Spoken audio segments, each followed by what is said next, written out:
Hey everyone, Saber here. Welcome to today's video. I'm super excited about this one. King Chess and I are going to take a look at all the new changes from the patch. We're going to get 12 new legendary cards and a bunch of balance changes. What do you think of this, Chess? Yeah, I mean, I'm very excited to see this. Obviously, the meta right now feels a little stale, I guess is the word that we could use. So it's really nice to see this. I think this is going to inject a lot of excitement into the meta, a lot of new changes. I honestly think that the meta is not going to look anything like it did in the last one. Quite often, you see a balance patch and it only changes like a few cards. Maybe one new deck comes, but I think this one's going to be a big change. I agree. And the first change we got here is Vesemir Menta is going to get a small nerf. It's going to lose, Adrenaline is going to go from 5 to 4. Do you think this is going to be a big nerf to Witchers? I don't think it's going to be a big nerf. The card still does everything that it could do, right? It just you have to play one card later, which is one of the weaknesses they have is the adrenaline tag, right? The adrenaline tag has been a problem for them. They quite often have to play something. If they get into like a 10 card round three, they quite often have to play cards that don't do anything because they have too many cards with adrenaline. So like obviously it hurts them in that fact. They have to. This card can be only played one turn later. But at the same time, it's not a huge nerf to the deck. I don't think. I think it's like just it makes sequencing a little more awkward for them. I tend to agree. So the first faction we're going to take a look at here is Monsters. And Monsters is going to get two new cards, like all the other factions, and the first one is Deadlaugh. And I will warn you guys, the text on some of these cards are a little bit long. We will try to explain them to you. So Deadlaugh is 6 power, 10 provision. It, on deploy, it spawns Blood Moon on an enemy row for 1 turn, but if you have 2 adjacent vampires, which is usually pretty easy to get if you're playing a vampire deck, then you increase the duration for 2 turns. So basically, it will spawn Blood Moon for 3 turns. So that's already making it kind of a 12 for 10. Obviously, the Blood Moon is not always worth 1 point. Like, well, one tick of Blood Moon would usually be 2 bleeding, but sometimes you hit a unit that already has 1 point or stuff like that. But it's still close to 12 for 10, right? Mm-hmm. Then you have the Order ability where you can damage an enemy unit with bleeding by 1. So that's an additional 1 point a turn. And if you then manage to kill something, you spawn a Chimera, which is a 3-point body. Mm-hmm. So, Chiz, how strong is this card? On first impressions, it looks extremely strong. Coming down as a 12 for 10 is already pretty good. It is a slow 12 for 10, which like would probably mean maybe it beats C play, maybe it doesn't. But this order slash death blow is really strong, right? Like it turns this card into a pretty powerful engine. Obviously, the 1 damage to a unit that's bleeding, if you do get the death blow, it means that damage was worth 0. However, you get 3 points for it, right? So, like, sure, you lose 1 point of bleeding through the damage, but you get +3 for it. So, it's pretty strong, pretty strong indeed. Yeah. I think this card's going to see quite a bit of experimentation. The question is how viable are vampires, and can you run this in a non-vampire deck, or does it have to be played in a full vampire deck? Definitely. And one other thing you mentioned was that this card is a little bit slow when you play it, but maybe the next card would actually help up on that, because the next card we got is Unseen Elder. And Unseen Elder is 5 for 12. It gives 4 bleeding to an enemy unit on deploy, but it has a passive ability that says, actually the first ability is that at the end of your turn you give 2 bleeding to an enemy unit without bleeding. So it's already nice that you're not giving to units that already has bleeding, because sometimes you just end up with a unit with like 10 bleeding on it, and that like wouldn't really do anything. But the devotion ability in this card is very interesting, because it means that enemy units will now also trigger the bleeding at the end of your turn. At first, this might sound like this, isn't that what it does already? But the difference is that usually bleeding only works at the end of the opponent's turn, but when it also works at the end of your turn, then this bleeding will just work way faster and will actually work as more of removal. Again, the issue is that you have too much bleeding on one unit. With this card, you'll actually have time to get value from it. Exactly, yeah. It speeds up the bleeding essentially, right? Which is nice for these decks where they're adding more bleeding. This is an interesting way of trying to make bleeding more viable, because like the problem with vampires and bleeding has been that it's been very slow. It doesn't do any removal. It just plays for like value, so to speak, and it's like kind of like not really what you want from the bleeding archetype. This does help with that. I'm not sure it's going to be quite enough, but I mean, this card can certainly helps empower the Detlef.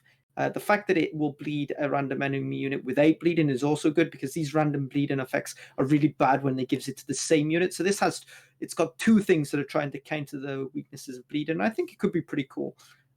Like you said, it comes down as a 9 for 12, but it actually comes down as a 11 for 12 when you take into account its secondary ability. And yeah, I mean, 11 for 12 that also then empowers the rest of your bleeding archetype could be pretty good. Biggest problem with it, I guess, is it comes down as a 5, right? So it's quite an easy removal target. Yeah, definitely. So that were the 2 new cards for monsters. Now let's look at what cards that are actually being changed here. Mm-hmm. So the first change here is to the leader ability Carapace. Previously, you could use this leader ability on any unit in your deck, but now you can only target monster units. At first, again, this might seem like it's not even a big deal, but there is one particular card that's benefiting from this leader ability that is being used in Carapace right now, and that is Siri Dash. So, as you probably know, then Carapace is quite often used in Kaltula's deck, where you, on turn 1, you try to play your Dash, and you want to use leader charge on it, and protect and go through, and you kind of just get card advantage for free. But with this nerf, you can't really use leader on it. One thing to note, though, is that you can still use Crystal Skull on your Dash. So if you're on blue coin, it doesn't actually change that much. But if you're on red coin, it will be more difficult to benefit from the Dash, I think. Yeah, for sure. I think this will upset monsters, the Kelly deck a little when they're on red coin. But like you pointed out, it probably has no real effect on the blue coin when the deck gets blue coin. But having said that, I mean, it's a step in the right direction. I would like to have potentially seen some other ways of tackling the deck, but at least it's a step in the right direction, and it will make the deck slightly less viable, I think. For sure. So here we've got 2 different changes. It's actually reworks. So Alp was a card that wasn't really played at all, very slow, 7 for 5, not that strong. But now it's going to give an enemy 3 bleeding on deploy, so that's 1 less bleeding than it's doing right now, but then you also get an order ability to give 3 additional bleeding. My first impression is that 3 strength bodies really like to die at the same time if the opponent doesn't have efficient removal from it, and they have to use 5-point removal on it, then it's actually worth quite something. Not sure if we'll see so much play, but I think it's like definitely a buff, in my opinion. Yeah, I think it's so. Its floor got lowered, right? Which is normally a bad thing for these cards, but at the same time, like, it's like you pointed out, it's not like 3 damage is an awkward damage, right? Like there isn't a lot of 3 damage in the meta, because there's not a lot of 3 damage targets, right? So it will get it will normally get hit for either 4 or 5 damage, which makes this card pretty okay. Problem is like you kind of need the order ability to go through for it to be worth playing. Mm-hmm. So if it is getting removed by 4 or 5 damage, it's probably worse than other alternative 5Ps. But I could see some people maybe experimenting if the vampire tag's super irrelevant or the bleeding is like worth something, then certainly see it being played. Yeah. And then Fleta is getting a rework as well. So that's now saying whenever an enemy unit receives bleeding, gain vitality with the same duration. I think that's super interesting. Like, do you think this card will be any good? So it sounds like when you read this card, you might be thinking, "Oh my god, that's broken!" Like it sounds like you're going to be able to give so much bleeding, and this card's going to be super good. But the problem with it is its vitality, right? So it's still slow. So like, sure, it's going to be pretty solid because it will come down as a 6 for 5. And be like a 1 per turn engine, but that's basically what it is, right? A 1 per turn engine. It's almost certainly just going to be like a 1 per turn engine, which isn't terrible, like a 6 for 5 that grows by 1 every turn, but it's not as insane as it looks like, because you could easily get this card to have like 15 vitality, but it's just completely wasted, right? So it will just be a 1 per turn engine. So exactly. I could see it team play. It's kind of like Oriana, but just capped it at once a turn. Yeah, exactly, right. Yeah. Next up, we've got Protoflutter. And Protoflutter is getting a change as well. So now instead of damaging an enemy unit, then it's giving it bleeding. And then it's boosting self by the amount of bleeding on that unit. So I'm not quite sure how good this is, to be honest. Like you're losing the drain, right? Which used to make it a 10 for 9, but obviously you're still getting the boost on the card. But instead of doing damage, you're not giving bleeding. So I guess the idea is that they want to push the bleeding archetype. But yeah, it looks like a nerf to me, to be honest. Yeah. Because like, so the way this card can play from, it's got a higher ceiling, but the problem with its ceiling, right, is that you're giving a card like massive bleeding, and massive bleeding is not good, right? Because like, you just don't get the value from the bleeding. So obviously with Unseen Elder, this becomes a bit better because like a really tall unit, you can bleed a lot, and then you will be able to get the like double bleed off on it every turn. Yeah. But I think this is like, it's very clunky, this card. I agree. There can be situations, of course, where you can apply a lot of bleeding to one unit, and then this will play like a big finisher, but it doesn't sound like you wasted points on your bleeding in the first place. Yes. We'll probably still see playing like an all-in vampire archetype, but I guess what it does do is it gives you a little more flexibility on how you use your bleeding. Yeah. So like, if they play around the fact that you're using the bleeding leader, right, and they play around that by like not playing many units and stuff, you can kind of offset that with this card, but it's probably not enough to offset it. Like it does help you sort of play around like your opponent's playing around your bleeding, but it's kind of bad when they don't play around it, right? Like when your bleeding works, this card's bad. Yeah, I agree. So moving on to Skellige. Skellige is also getting 2 new cards, the first one being Kraken Crate. And Kraken Crate is going to support some more underplayed archetypes, such as pirates and ships.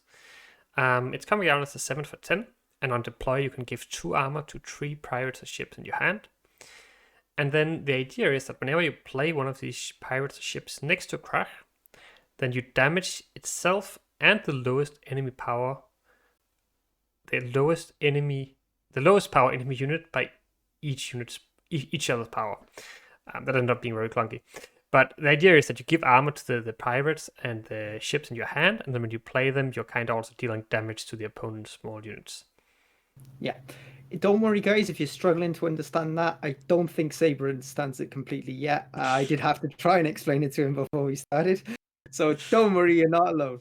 But yes, essentially what this card does is you play this card and you give your pirates or your ships in your hand some armor, then you play those next to your crack, and then you kill the lowest strength unit on your opponent's board, so long as your pirate or ship is bigger than that unit, and then you tank the damage because of the armor on yourself. There is also another card that we'll see later on that also synergizes with this, which, depending on what decks you're facing against, could be pretty powerful. I think this card's going to be best at like a start of a round when your opponent wants to like develop their engines, right? But there they have to be scared to develop their engines because you can then kill them with your pirate or ship played next to Crack. Later in the round, it'll probably just be killing like small tokens and things like that, right? Yeah. But it's quite an interesting mind game, this card.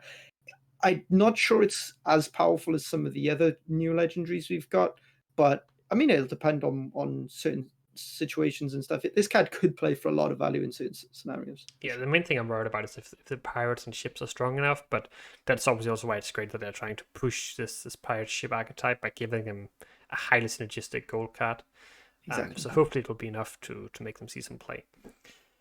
Now the next card we got here is, in my opinion, one of the strongest cards we're getting this expansion. So it's 3 power, 11 precision. It got veteran attack, so in round 3 it will play for 5 points.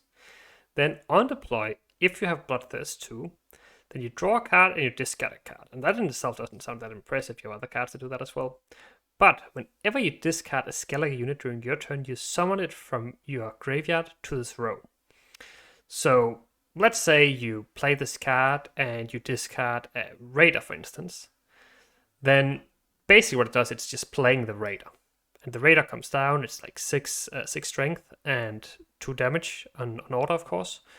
So this is like 5 plus 6, that's 11, and 2 damage coming in soon. But you also got a counter on it, so you can actually use this ability twice. So you could use it together with Blaze of Glory to get more value from it in the same turn. Blaze of Glory only works if you have Devotion, because Devotion allows you to the ability to work when a Skellige unit enters your graveyard rather than being discarded. And as you know, Blaze of Glory moves it to the graveyard, it doesn't discard. So you can maybe imagine that you use Blaze of Glory on Utah in the same turn, and then on top of that, you're also getting a 12-point body on the board. So I do just want to point out that the value of this card isn't the raider that you play, it's the card that you draw, right? Because you're going to play that raider anyway, but you get to play that raider in the same turn. So it'll be the card that you draw, not the card that you discard. That is technically the value from this card, right? Yeah, that is a fair argument. So it is a little random. It is a little random. Usually in these like Skellige decks, you have a lot of these strong cards on street because of the different attack, right? But it is true that you can of course draw something that's not great, and obviously you don't want to discard stuff that has a deployability because you're not getting that. But you have a lot of cards in Skellige that just have strong like plays when they just just solid base, right? Yeah, exactly. So obviously the biggest downside to this card is that it has this Bloodthirst condition. If you can brick that, maybe it will get a lot worse, right? Honestly, like the Bloodthirst, in theory, could be a benefit, right? Because, like, say you don't want to discard anything from your hand, but you have like 2 ways of discarding in your hand, right? Like you have your leader and maybe something else that can discard. I have no idea what other cards that would work like that, but you then don't have to discard from your hand, right? Because it only stops the deploy. You still have the 2 counters, right? So kinda, but I don't think there's another card that. I mean, that would be a card like Darren, I guess. Yeah, which you probably don't want to run. So you probably do want the Bloodthirst from this, but in theory, it could be a benefit if. Yeah, I think that's a very niche situation, but it is true.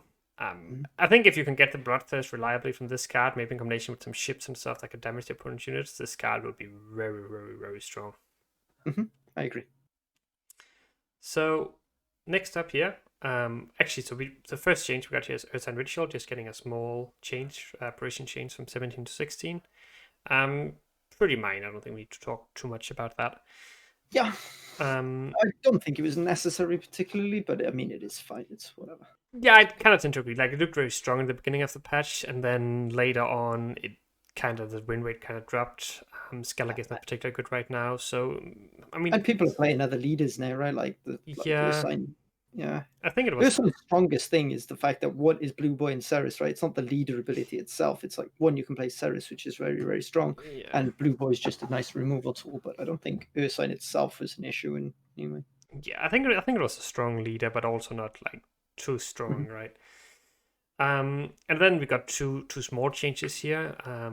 Morkvarg and the Axe Wielder are losing the warrior attack. For Morkvarg, that is quite some nerf actually, because you used to play this in Skellige Warriors where you had Blood Eagle.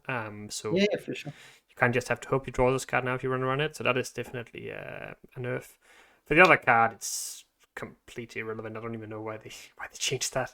No one even played that in Warriors. What do you mean? Just before we started this, you were telling me how this card is the Scourge of Ladder.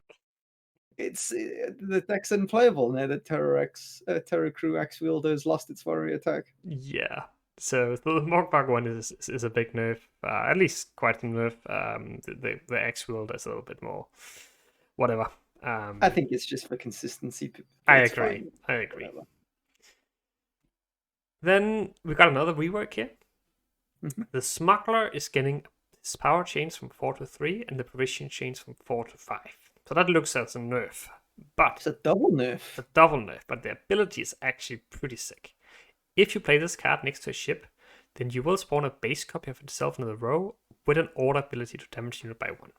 So if you just forget about the condition right now, then you play this card, you get 2 3-point bodies with 2 times 1 point damage, which essentially makes this an 8 for 5, right? Now, obviously, quite often they will try to damage some of them, but I think it's tough to kill both of them in the same turn. And even if they damage one of them, I mean, in that case, it's still a 7 for 5. And usually having damage floating on orders can be really, really annoying for the opponent because it just makes them so hard for them to develop engines later on. Yeah, I mean, it's an 8 for 5, right? Generally, it probably is what he's going to play for, 7 or 8 for 5, which is fairly like comparable to your Raider, right? But it's obviously a pirate rather than a warrior, so it's like kind of giving you an alternative like that you can run. It's fairly similar. It's spread over 2 bodies, which is kind of nice. I think this card's pretty playable. Like, it's going to see some play. I think, like, I'm not sure. It's going to be, it's going to be playable. I'm not sure if it's like super good or if it's just like playable. Yeah, I don't think you will play it in like a warrior deck because you're not running enough ships, right? So I think if you're playing like the warrior pirate, the ship pirate build, you're definitely playing this card. Yes. But you need to have the support for it because of the condition. And then we got the warship here, which is also getting a rework. It's getting power change from 3 to 4 and provision change from 5 to 4. So it's just a 4/4 now.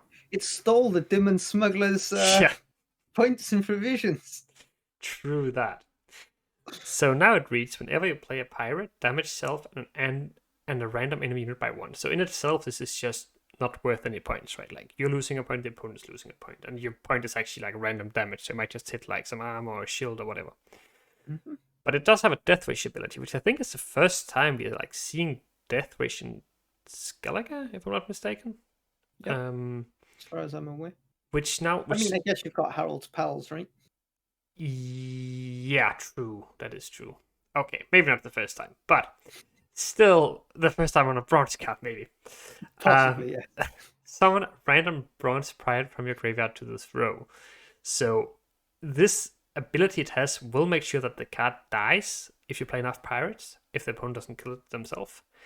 And then you'll actually summon a random bronze pirate. And pirate could be something like a raider in your graveyard. Like, then if this dies, it actually becomes a 4-point shooter for raider, which is really good for 4 provision. Indeed.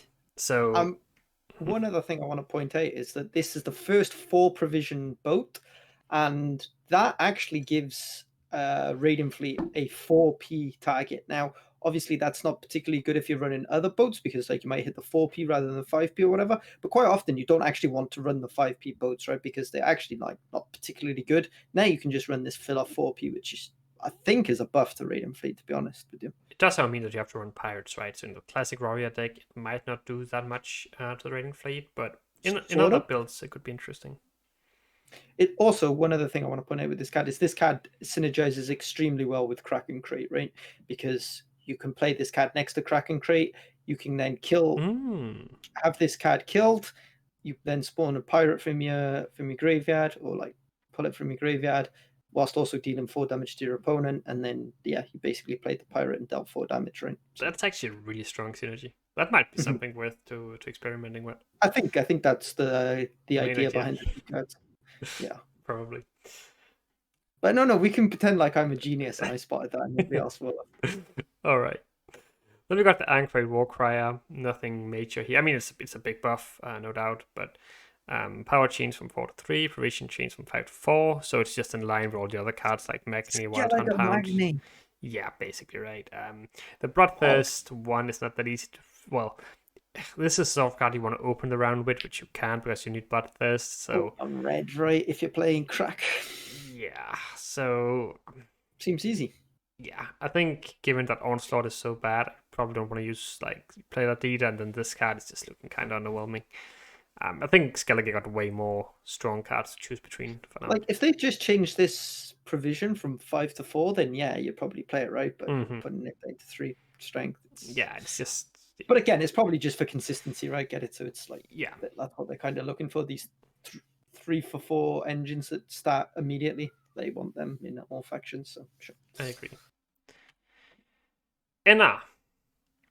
So first up, we got King Faltist. King Faltist is a 7 for 12. The first time a bronze unit on your side of the battlefield is boosted, each turn, spawn a base copy of it at the bottom of your deck.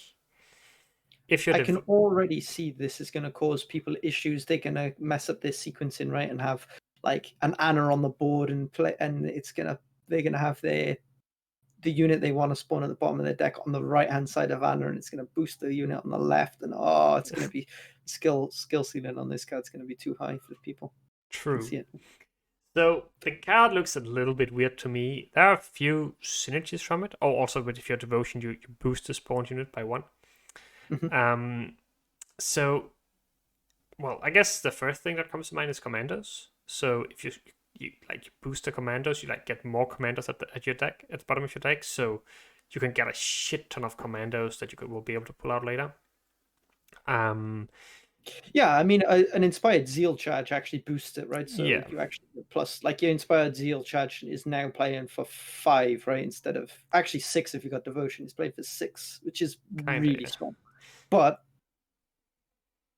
yeah. And next up you can use it with on banners, kind of the same idea, but you don't need to like. Yeah, I guess it's like just pretty similar, right? Change your Meve charge if you're playing Meve or whatever into, or like Uprising most likely. Yeah. If you're playing Uprising, you're going to be getting what? Like, yeah, Uprising charge plays for 5 points now. 5 points. Mm-hmm. So like it empowers these leader charges by a lot, but at the same time, I don't know. This card's going to be interesting to see whether or not it's played, because it's played with cards that you don't really see played at the moment, but at the same time, it has fantastic synergy with those cards. I think the main issue for the card is that it's a 7 for 12 with no deployability, and a lot of decks are running heat waves or locks. And or stuff it's like also that. A card you want to play in round 1 for commandos, right? So like you have to play your 12. Yeah, 12 for 7 in round 1. And it gets heat wave just straight down 2, and it's like you're playing it in decks that usually don't play that many heat wave targets, so it just, especially if it's devotion, right? Like, it doesn't seem great to me, to be honest. It seems like a meme card that won't see much play. Yeah, like the thing is it's got an extremely high ceiling, right? Because for example, in a commandos deck, it's double carry. It's like double points, right? Because you replay those commandos, so it has an insanely high ceiling on that deck. But it is very like kind of binary, right? Like draw your heat wave or lose. Kind of, yeah. It's not super. I'm not super excited by this card, but I think it's one of the cards I dislike the most, actually, of the new cards. Possibly, no. Also, the fact that it's full test and not Radovid, yeah, kind of sad. Okay, so Queen Meve. This card is 7 power, 2 armor, 10 probation, so it's very hard to kill it with just damage. You kind of need to lock it or tall punish it. Then it has counter 3, and when the counter reaches 0, you boost all allied units by 1. If it's inspired, you lower the counter by 1. We had a discussion about this card before we started. I think we came to the conclusion that the counter won't restart. So it's just like a one-time thing. So you could kind of compare this to a talisman plus a 7-point body, which sounds good. The issue is, again, that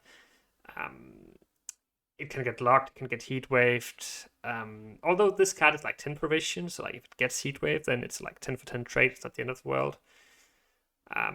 It's could be okay in certain metas, like 7 for 10 with 2 armor. It's not terrible by any means, but I think it's a little bit on the weak side.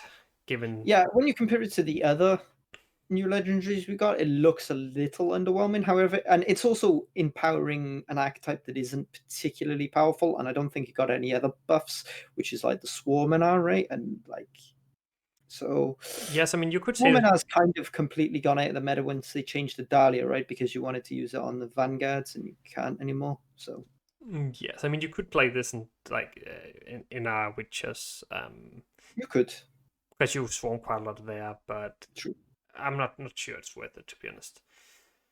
Yeah. Then we just got a small change to this Cadwini Sergeant. It's like buff, I think.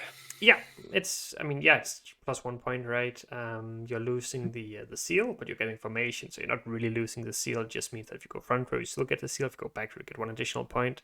Yep. So back row, it's like a 6 for 4 if it goes through. So kind of similar to Royal Guard. To me, Royal Guard still seems stronger. But I'm not sure. Like the fact that you can boost 2 units, it is a completely viable option to play instead of Royal Guard now. Royal Guard's armor is generally more worth it, but like obviously in like a Swarm deck again or something like that, then this is better than a Royal Guard, right? Because you don't actually want to protect anything with your Royal Guard. So yeah, I think they're very similar. Both of them soldiers, both of them humans, playing for the same value. One can give some armor, one can give distribute boost better. So yeah, I mean it's maybe not a card we needed that much, but it's fine that we have 2 viable options in our start, I guess. And now we got some big changes here. First we got Smoke Them Out. Smoke Them Out is getting Rework as well, or at least a a small change.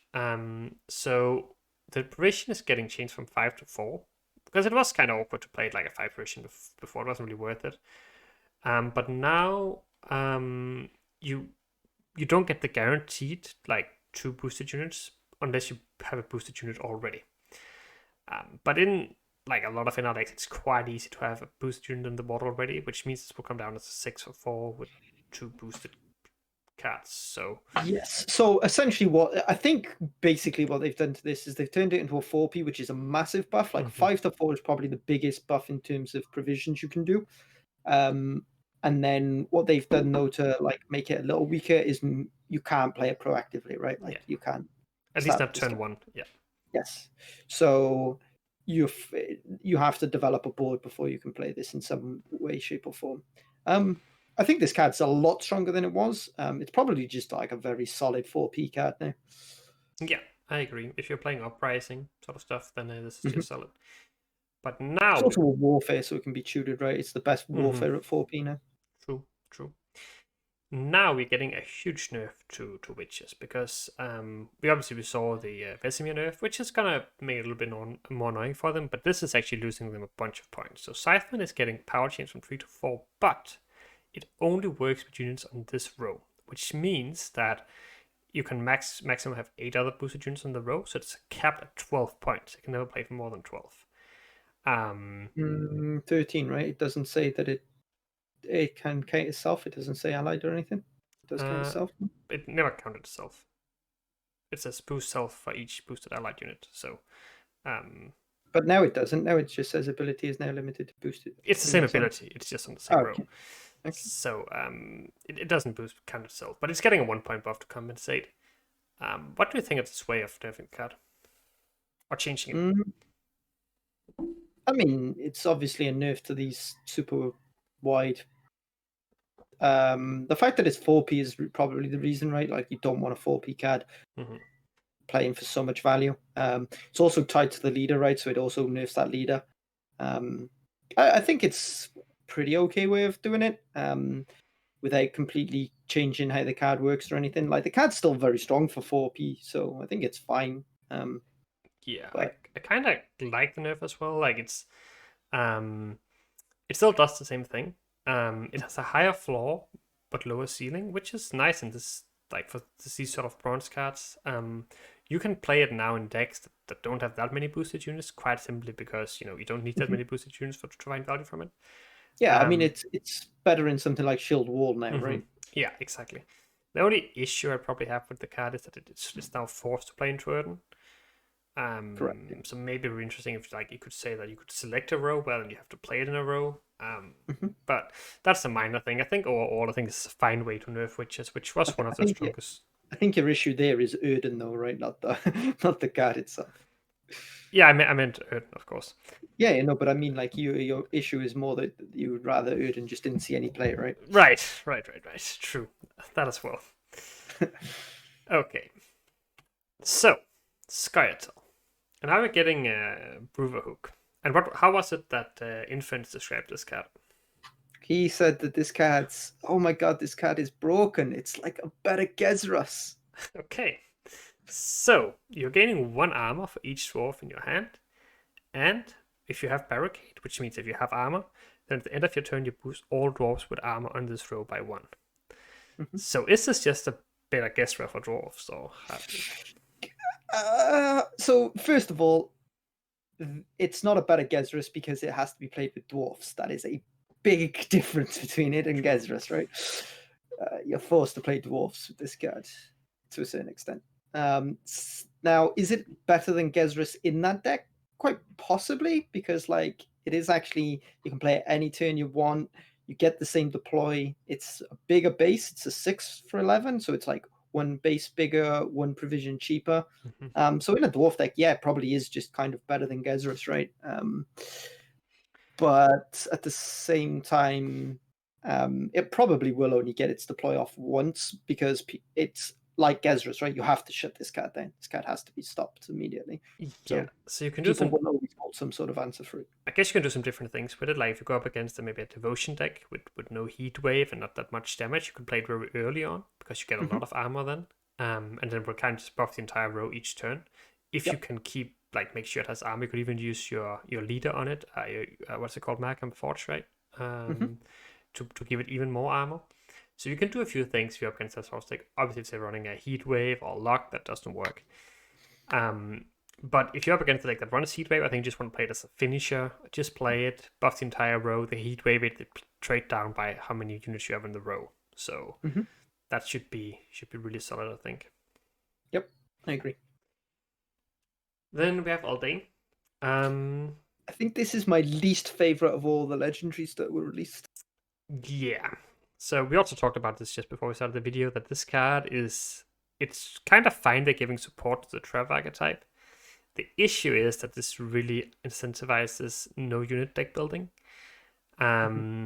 Essentially what it does is that it transforms all your face-up traps into Elven Deadeyes. So you play a bunch of traps, probably don't play a single unit, and then as your last play, you flip all of them with this card, get all of them into Elven Deadeyes, go full on leader. You get your Alarin down, maybe even go Verno front row, just to go pew pew pew pew pew. And it's just like the opponent can't really interact with it. So not a big fan of it, in my opinion. No, yeah. I mean, the card itself is actually, like, when used in that strategy, it's going to be pretty strong, right? Like, I don't think the card itself is bad. It's just supporting something that I would rather not see supported. Like, it's supporting a play style that is not particularly fun. Luckily, traps themselves are pretty weak. So, yeah. But I can see them... if it looks like they're looking to empower this sort of archetype, which means they're probably going to buff traps in the future or bring in new traps that are more powerful, and then this becomes a really toxic deck, right? Like, it just becomes the new no unit deck. You move up, you probably just combine it with Madak as well, right? Like, you just play this and Madak and combine them together, and then boom. Potentially, yeah. Also a little bit worried about that. But let's see. I think for now it's probably not going to be... We're getting a few trap buffs, but I'm not sure it'll be enough to make this card super strong. But we'll see. So we got this Dwarven Chariot. It used to have a bonded ability that didn't really make that much sense. Like, you used to play this card in Harmony, where you really didn't want to play two of them in the same round anyway. And it's just like a 6 for 5, and you can play an 8 for 5. You have two of them. It's just didn't really make much sense. But now... it's still playing as a 6 for 5, but now it's actually an engine that gives 1 armor each turn. And there's a bunch of cards that benefit from it. Like, one of them could be Brewer Hook. Let's say that the opponent tries to disable him by damaging him. Then you could, like, have this card on the board and just give it another armor next turn, and it will just work again. So it actually looks like a pretty strong card in some of these armor decks. Yeah, it's also +1 a turn on that card that at the end of turn turns armor into buffs, right? Is it Yarpen? Yeah, I believe so, yeah. So it's like a 1 turn engine on that. But Yarpen only works once, right? Does he? Yeah, I think so. So right. It's the first time. But you have some different cards and engines that could benefit from the armor, and I think it's like... could be like sold in like these dwarf archetypes just want to protect. It's also pretty good in, like, say, for example, if you were playing Harmony, right? Like, this procs all your Harmony, and then maybe you want to drop like a Cat Witcher in the next turn. Then your Cat Witcher comes down with 4+1 armor, so like you can protect these sort of engines. Now, it's not... I don't think that's the way you're going to be playing this card, but in theory, it can have some niche uses where you're protecting like an engine. Or, for example, in that deck, if you're playing... if this sticks, then you can give Gezrus +1, so then it becomes a 6, which is actually really... like, the difference between 5 and 6 is actually a big deal. Yeah, I agree. Then we got Hattori. Hattori hasn't really been played since Elves were... no, the Casino Dwarves were really good, right? Remember that deck? Didn't it see some playing no units at one point? Didn't it get a rework? Like, wasn't it different start from coming? Maybe, I can't actually remember. But anyway, yes, the power changed from 3 to 2. The provision is changed from 6 to 9, so that looks like a nerf. But now you can create and play any trap from your starting deck. So that's a 4 thingy nerf, 4-point provision swing nerf. Oh no! But you also lose the order ability, which I don't think the Satori has ever staked in any game ever. So. True. A few things to note here. It's any trap, so it's not only bronze trap. So that means that you could, for instance, use it on the what's it called? Horn. The horn. Yeah. So that's would be an additional 8 points, which means you play like a 10 for 9. You can also use it on a crashing trap, get another rope punish. So you have a few strong options. I think the main issue is that it's only really crushing trap that you want to play of these traps. The other traps are like, yeah, I'm playing 2 crushing traps is a little awkward in a round, right? Like, so yeah. essentially, yeah, getting value from 2 crushing traps can be a little difficult. But I mean, having this in your deck means that you don't need the crushing trap in your round 3 hand. You can have this instead. So like you're getting +2. Yeah, like maybe you could use it like together with the movement leader. And have this Atari as like a kind of like a Triss Lacerate, right? Just a little bit of a cheaper version that's guaranteed. So I think this is okay, but I'm not sure if the traps are strong enough for it to be great. Yeah, I think this card is one to watch out in from future changes, right? When they bring out new traps or buff the traps, because any sort of buff or change or new trap just makes this card better immediately, right? Yeah. So now we got two changes to two of the traps. Well, their ability is still the same, but now they also got this spring ability, which just means that if you click them, then they will do this. So for the serpent trap, if you don't think the opponent's going to play a special card, you can just click it and destroy the enemy with the lowest power. So it's kind of like a Manticore but without a body. The Pitfall Trap, you can also just activate that and deal 6 random damage. So if the opponent starts with an engine you just want to kill, it kind of works like a Delirium or Decoction or something like that. Exactly, yeah. So I think the Pitfall Trap change is somewhat okay, because like if you go in second now, this card can actually answer an engine when they start with an engine. The change to Serpent Trap, I guess, works the same in that regard. Like if they start with a dash, you can just play this and boom. Yeah, the issue is that it's like still playing for 0 points on your side of the board, so it's like... Yeah, I mean, they work with Aldane now, right? So yeah, so I think... The problem with Aldane, right, is that you need to probably change at least, I would say... You have to change at least 2 traps, right, for it to be worthwhile in a non-full... Yeah. Which is pretty hard to do. And I think what we will see is we will see full-on trap decks, and we won't really see much of them in other decks. Maybe with Hattori, but I'm a little bit skeptical right now. All right, then we got Sasuke. That's the last card for Skytel, I believe. This card... I can put Inferns on this as well. Okay, if you want. Go ahead. Sasuke got Harmony. Oh my god, that's huge. That's a huge buff. This card's like really good now, right? And then I said, but Harmony got... This was literally the first card he saw from the patch notes, and he thought, I was like, dude, just wait until you see all the other changes, and Harmony got no other buffs, so, I mean, it doesn't make any difference. And the issue is that I actually also didn't understand this card correctly in the beginning, because you don't... I don't believe you play any of the cards from Sasuke. No. So they're just being like, they're just coming on the board, right? So you don't actually get, like, it's kind of anti-synergy. Anti-synergistic with Harmony as well, right? Because it spawns from right. So you lose the Harmony tag on whichever one you play, because so it's... unless you play this late, but then why would you be playing this late? It's got a Harmony thing. So like I just don't understand the Harmony tag to this in any way, shape. I think if you're actually playing the card from Sasuke, then it will make a lot of sense, right? Yeah, it's just +1 and be actually really strong. Actually be pretty solid, right? Like really strong, I think. But now it's just really strong. You double proc almost all your other Harmony engines in one turn, right? Yeah, but this is just kind of sad. Yeah, I mean, it is technically a buff, but I don't think it will. If you ever play this card, it will just be +1 or 2 points to it in the long run. Doesn't get killed. So I mean, that's just worth something. But I think it needs a bigger buff to be played.